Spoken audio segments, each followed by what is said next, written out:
tayo ay paglapat-lapati ng kalooban sa pamagitan ng kanyang batas. No man is an island. In the eyes of God, we need each other. Pakinggan nyo.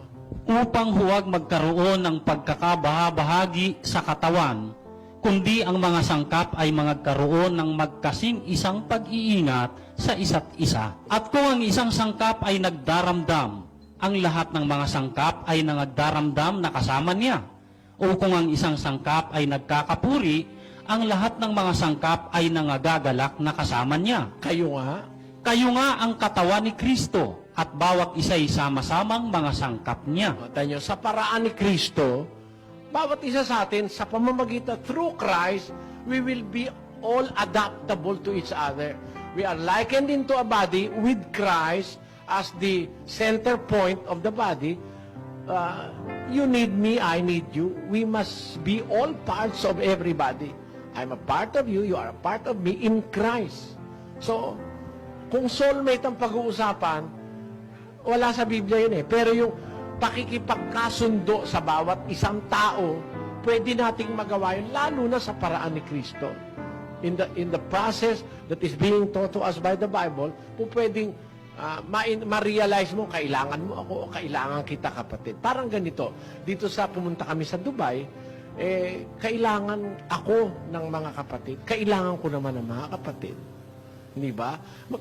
Parang isang katawang kami na kailangan. Hindi pwede sabihin ng mata, hindi kita kailangan. Basahin mo ngayon, sa 12 pa rin. At hindi makapagsasabi ang mata sa kamay, hindi kita kinakailangan. At hindi rin ang ulo sa mga paa, hindi ko kayo kailangan. Pwede ba sabihin nung mata sa kamay, hoy kamay, hindi kita kailangan. Sasabihin nung kamay, kung makakapagsalita, hoy mata, sobra ka, kailangan mo ako. Pag napuwing ka, ako nag-aalis, ano? Hindi mo naman pwedeng paalis sa paa. Naintindihan nyo na ibig sabihin, mga kapatid? O hindi naman pwede sabihin nung kamay sa mata, hoy mata, hindi kita kailangan. Pwede ba sabihin nung kamay yun? O hindi. Isusuot mo yung kamay mo dun sa lunggay. Hindi mo pala tinignan ng mata. Hoy, ulupong yan, hoy. Nakita nung mata, atras ka, di ba? Di kailangan pala ni kamay yung mata. Hindi rin naman pwede sabihin nung katawan sa paa, hoy paa, di kita kailangan, ang baho mo. Oh. Hindi pwede sabihin nyo, kahit mabaho yung paa, pag hinabol ka ng asong ulol, tatakbo yung paa. Hindi ba ganun, mga kapatid? So, ganun din tayo mga tao.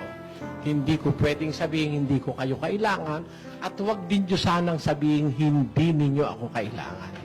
Naintindihan nyo mga kapatid? So, kailangan natin ang bawat. Ang Diyos ay may